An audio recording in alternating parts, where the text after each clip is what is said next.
ጤና ይስጥልኝ። ሰላም ለእናንተ ይሁን። እንደምን አላችሁ? እንደምን ሰነበታችሁ? እንደምን ከረማችሁ? እግዚአብሔር የተመሰገነ ይሁን። እኔ ደህና ነኝ። እናንተ አድማጭ ተመልካቾቻችን፣ ውድ ቤተሰቦቻችን እንደምን አላችሁ? የእውነት የፍትህ ወዳጆች እንደምን ሰነበታችሁ? የሰማዕታት ወዳጆች፣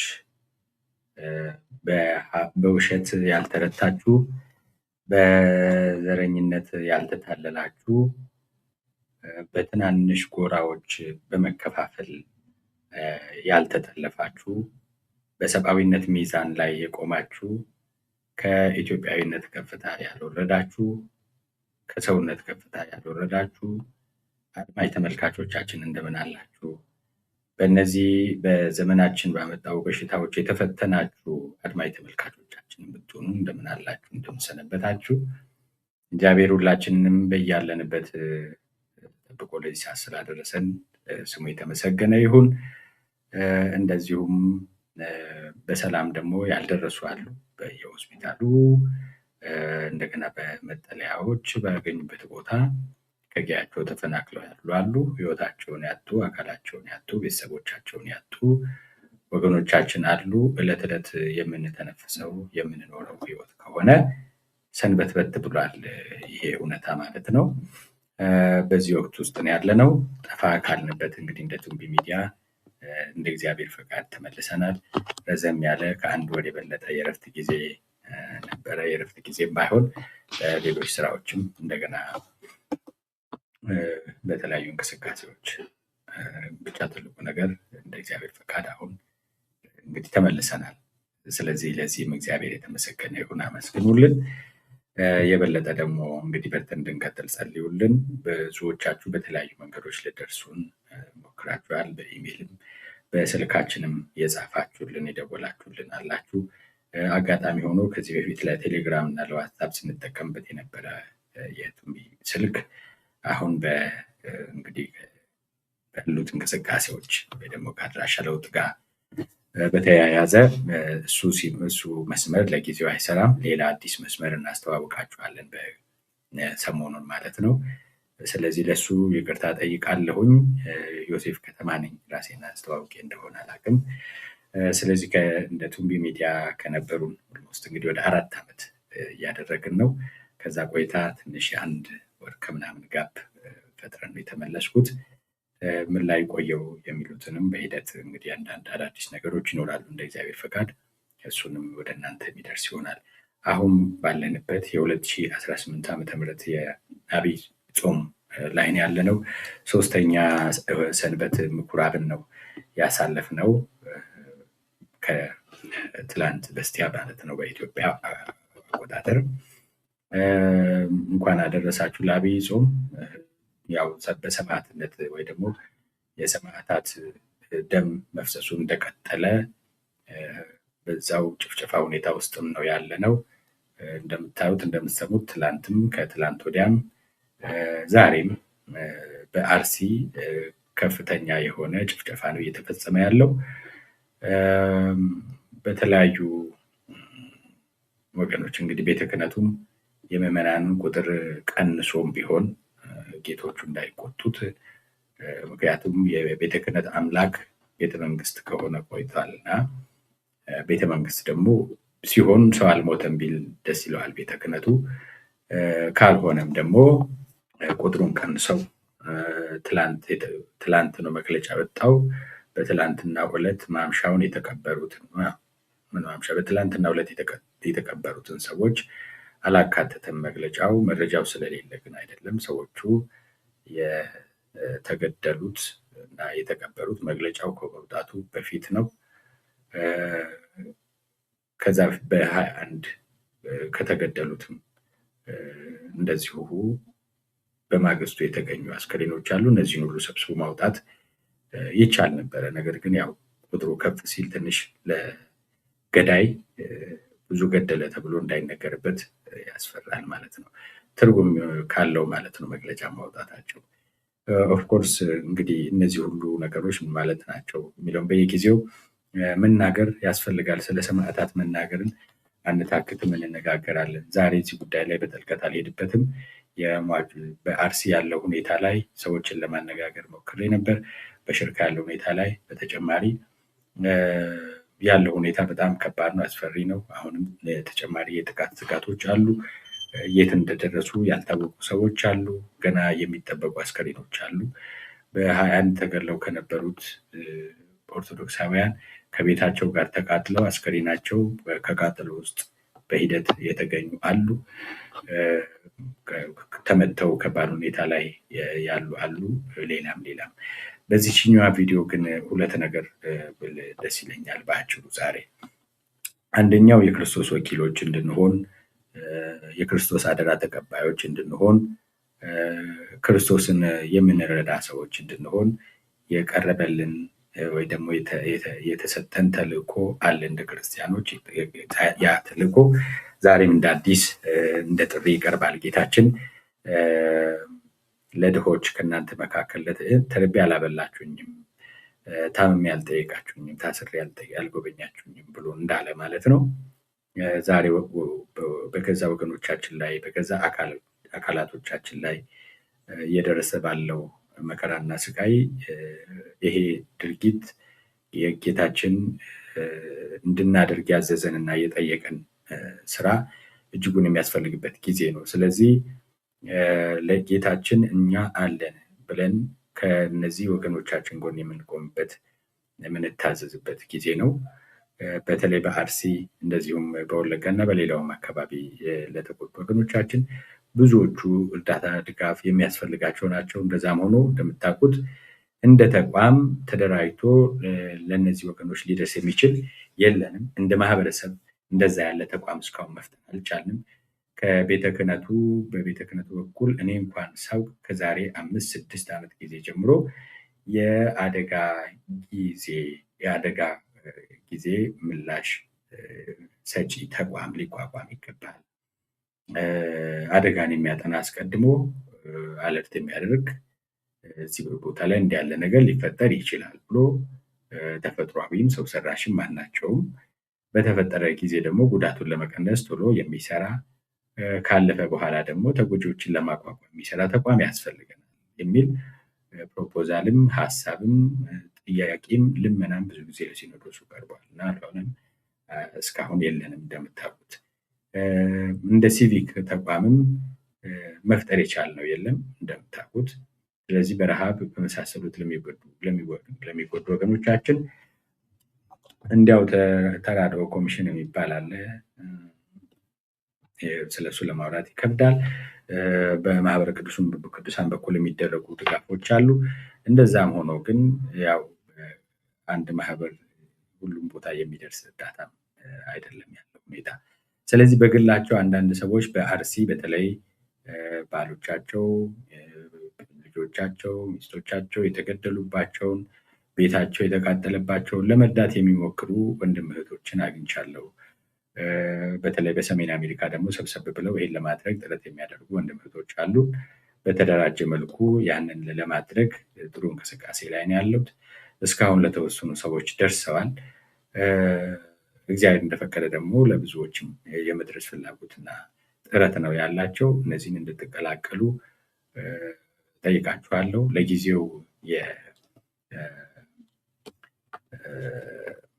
ስልካችን ስለማይሰራ በኢሜል አድራሻችን ግን ልትደርሱ ትችላላችሁ ማለት ነው ለቱምቢ።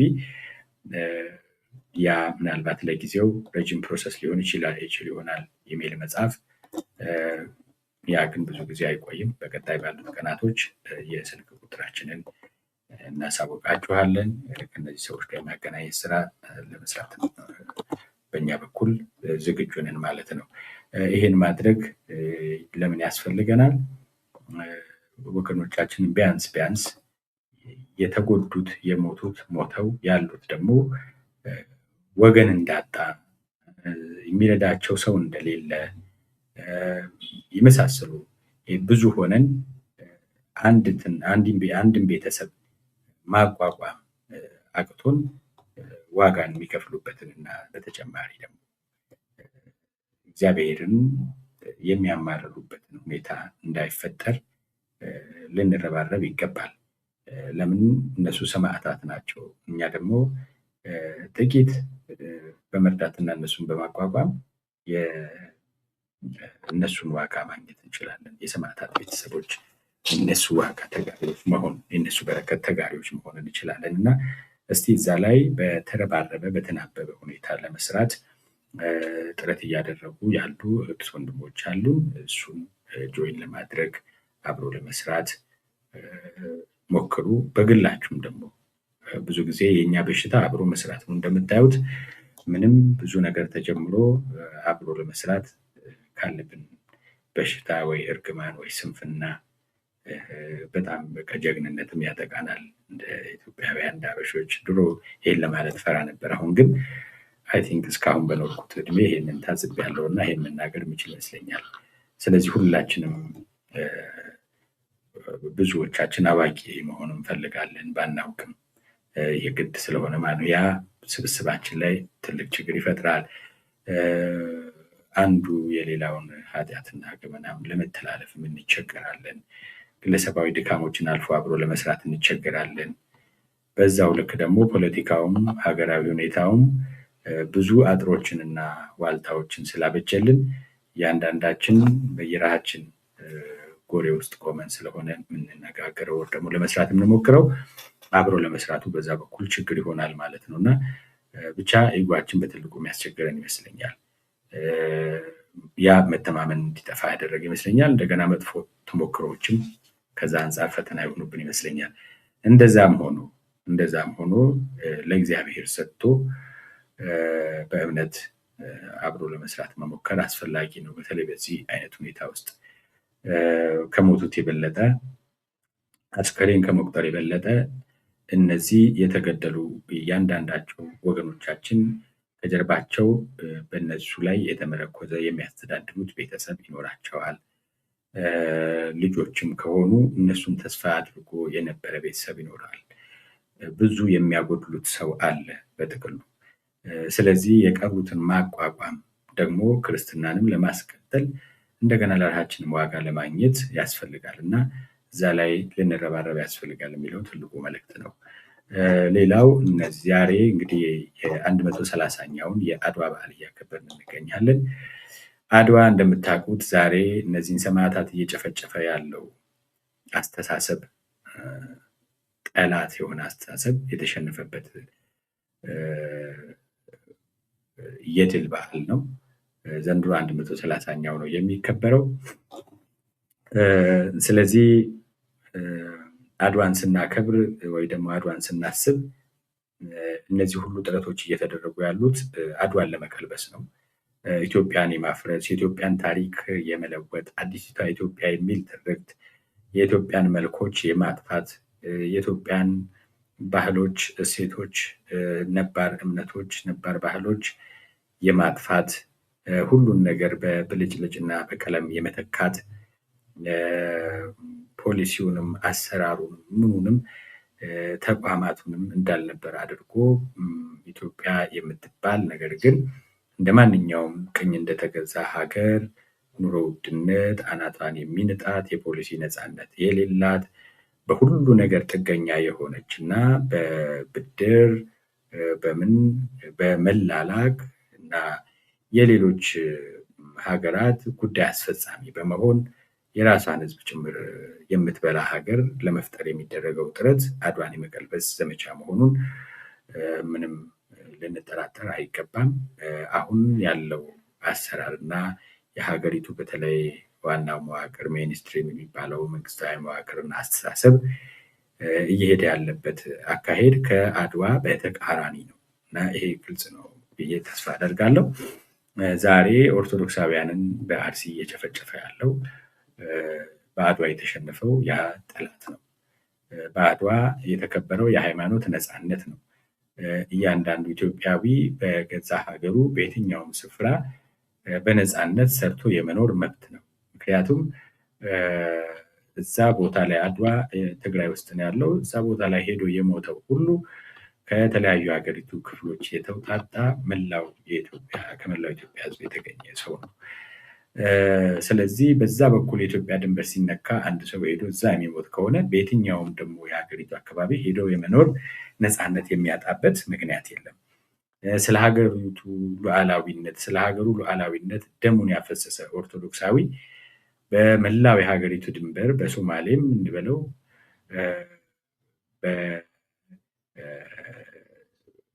ዛላንበሳ ወር በባድመ የበሉት በአድዋ ኦር በየትኛውም አካባቢ ኢትዮጵያ ተደፈረች ኢትዮጵያ ተነካች ሲባል ሄዶ የሞተው ኦርቶዶክሳዊ በየትኛውም የሀገሪቱ አካባቢ በነፃነት የመኖር መብትን ማንም ሰው ሊሰጠውም ሊነፍገውም የሚገባ ጉዳይ አልነበረም። ነገር ግን አሁን የመጣው የአድዋ ያስገኘውን ይህን አይነቱን ነፃነትና መብት የማፍረስ የመናድ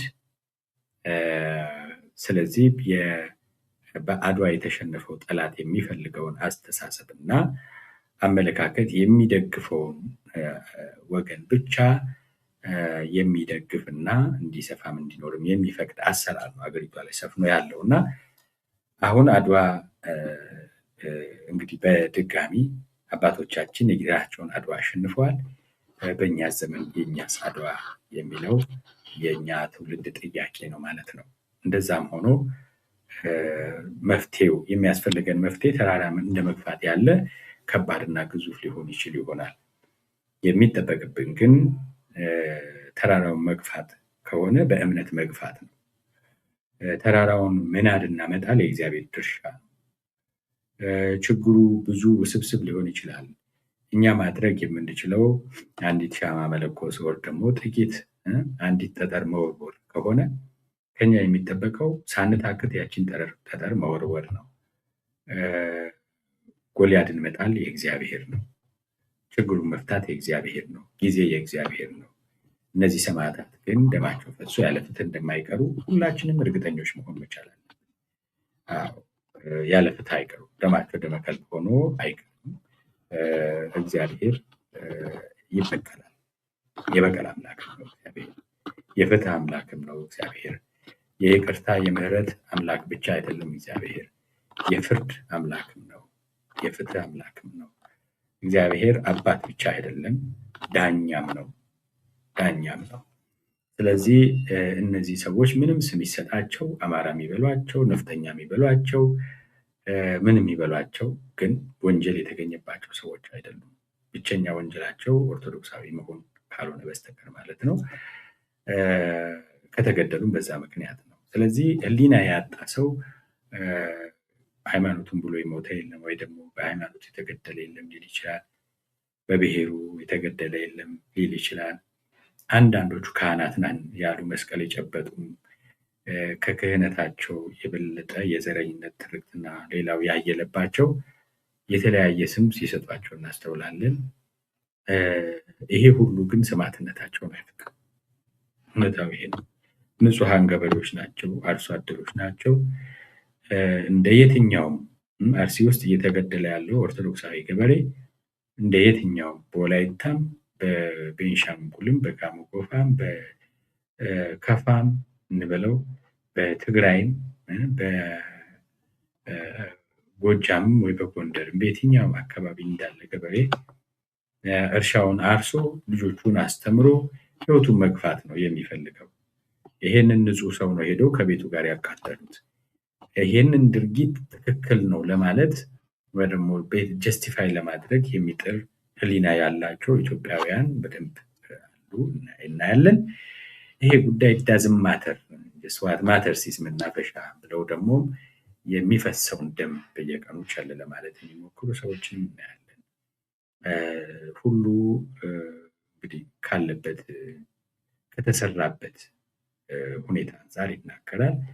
አንዳንዱ የግንዛቤ እጥረት ነው። በጥልቅ የሆነ ከሰብአዊነትን የማያስቀድም እውቀትና አስተሳሰብ ጥልቅ የሆነ ድንቁርናና ኋላ ቀርነት ነው። ትልቁ ስልጣኔ ሰብአዊነት ስለሆነ ማለት ነው። ነገር ግን ለእነዚህ ሰዎች እንግዲህ እንደዚህ ላሉት እንጸልያለን። እግዚአብሔር እውነትን ወደ ማየት ወደ ማስተዋል በክርስቶስ ዓይን ነገሮችን ወደ ማየት ለምን ለክርስቶስ ህንፃ ወይ ደግሞ መናፈሻ ወይ ደግሞ መንገድ አይገደውም። የሰው ህይወት ግን ይገደዋል። የሚፈሰው የህፃናት የአባቶች የእናቶች ደም ግን ይገደዋል። ጋግሮ የሚበላ የእናት እጅ ከትከሻ ጀምሮ ተቆርጦ ይሄ እንዳለ ቆስሎ ይሄ ከዚህ በታች አካል የለም ማየት ጡት አጥብቶ ልጅ አጥቦ መከራ አይቶ ያሳደገ የእናት እጅ እንደዛ ሆኖ ማየት ለክርስቶስ ይገደዋል። ከመናፈሻ የበለጠ ይገደዋል። ከኢኮኖሚ እድገት የበለጠ ይገደዋል። ከሚጠፋ እና ከሚፈርስ ልማት የበለጠ ለክርስቶስ ሰው ይገደዋል። ስለዚህ ሰዎች ኦርቶዶክሳውያንም ሆነው ይህን ማየት ላልቻሉት እግዚአብሔር በክርስቶስ ዓይን ይህንን ማየትን ልባቸው እንዲታደል ልባቸውን እንዲያለሰልሰው ዓይናቸውን እንዲከፍተው ልንጸልይላቸው ያስፈልጋል። በአቋም ደግሞ ይህንን ያደረጉ የሚያደርጉትንም የሚደግፉ ደግሞ አሉ። እነሱም በምድርም በሰማይም ፍትህን ያገኛሉ። ይህን እናምናለን። እግዚአብሔር የሰማዕታት አምላክ በጊዜው ጊዜ ይፈርዳል፣ የመከራውን ጊዜ ያሳጥርልን ለማለት እወዳለሁ። ሌሎችም መምህሮቻችን አባቶቻችን በትንቢ ሚዲያ ወደ እናንተ ሲደርሱ ሲቀርቡ የነበሩ ሁሉ እንግዲህ ከአሁን በኋላ ይዣቸው ቀርባለሁ እንደ እግዚአብሔር ፈቃድ። ሀሳቦችን የመፍትሄ አቅጣጫዎችን በየጊዜው የሚደረጉ የሚፈጠሩ ክስተቶችን ሁሉ እንደ ከዚህ በፊቱ በኦርቶዶክሳዊ ማያ መቃኘት፣ መተንተን እና መነጋገር፣ መወያየት ጉዟችንን እንቀጥላለን ማለት ነው። እግዚአብሔር ይርዳን። ጸልዩልኝ ወልደ ቂርቆስ ብላችሁ እግዚአብሔር ከሁላችን ጋር ይሁን። በያላችሁበት በትልቁ ልንጸልይ ይገባል። በሐዋርያት ሥራ ምዕራፍ 4 እንደዚሁ ምዕራፍ 5 ላይ በሰፊው የምናየው ገና ክርስቲያኖች ከ3000 ወደ 5000 ቁጥራቸው እያደገ በሚሄድበት ጊዜ እነ ቅዱስ ጴጥሮስን እነ ቅዱስ ዮሐንስን እንደዚሁ ደቀ መዛሙርትን በጥቅሉ ፈሪሳውያን፣ ሰዱቃውያን በሮማውያኑ ዘንድ እየከሰሱ ያሳስሯቸው፣ ያስገርፏቸው ነበረ። በአንድ ወቅትም ታስረው እንዲያድሩ ተደርገዋል። አንድ ቀን በዚህ በሐዋርያት ሥራ ምዕራፍ 5 ላይም እንደምናነበው ማለት ነው። ከዛ እነሱ ታስረው በነበረበት ጊዜ የተቀሩት ክርስቲያኖች ተሰብስበው ሐዋርያት ከእስር ቤት እስከሚወጡ ድረስ ይጸልዩ፣ ያለቅሱ ነበረ። ወደ እግዚአብሔር ያመለክቱ ነበረ። የሆነ ያለውን ነገር እየተደረገባቸው ያለውን ነገር ሁሉ ወደ እግዚአብሔር ያመለክቱ ነበር እና በመጨረሻም ቅዱስ ጴጥሮስ ከእስር ሲፈቱ ነው ተፈተው መጥተው እነሱ ተሰብስበው ይጸልዩ ወዳሉበት ቦታ ተቀላቅለዋቸው አብረው ጸልየው ሲያበቁ እግዚአብሔርን አመስግነው ሲያበቁ ያ ቦታ አካባቢ ተናወጠ ነው እና ስለዚህ ወደ እግዚአብሔር ማልቀስ መጸለይ ያስፈልገናል። የእነዚህ ሰማዕታት ሕመም ሊሰማን ይገባል። ዓይናችን ስለነሱ ሊያነባ፣ ልባችን ስለነሱ ሊያነባ ይገባል። አንደበታችን ስለነሱ ሊናገር ይገባል። አካላችን ስለሆነ እየተቆረጠ ያለው ማለት ነው። ስለዚህ ከመቼውም ጊዜ በላይ ወቅቱም የዐቢይ ጾም ነው። ልንጸልይ ይገባል። ስለ ሰማዕታቱ የግል ጸሎታችን በየጊዜው የምናደርገው በየሰዓቱ የምናደርገው ጸሎት አለ። ስለ ሰማዕታቱ ግን ራሱን የቻለ ጸሎት ልንጸልይ ያስፈልገናል ብዬ እንደ ታናሽ ወንድም ለማለት እወዳለሁኝ። እግዚአብሔር ከሁላችን ጋር ይሁን። በያለንበት ደጉን ቀን ያምጣልን። መልካም ጊዜ ይሆንላችሁ። መልካም የጾም ጊዜ፣ መልካም የጸሎት ጊዜ፣ መልካም የስራ ጊዜ እንዲሆን እመኛለሁ። ቸር ይቆየን። እንደ እግዚአብሔር ፈቃድ ሰሞኑንም በተከታታይ እንገናኛለን ማለት ነው። ጤና ይስጥልኝ። Thank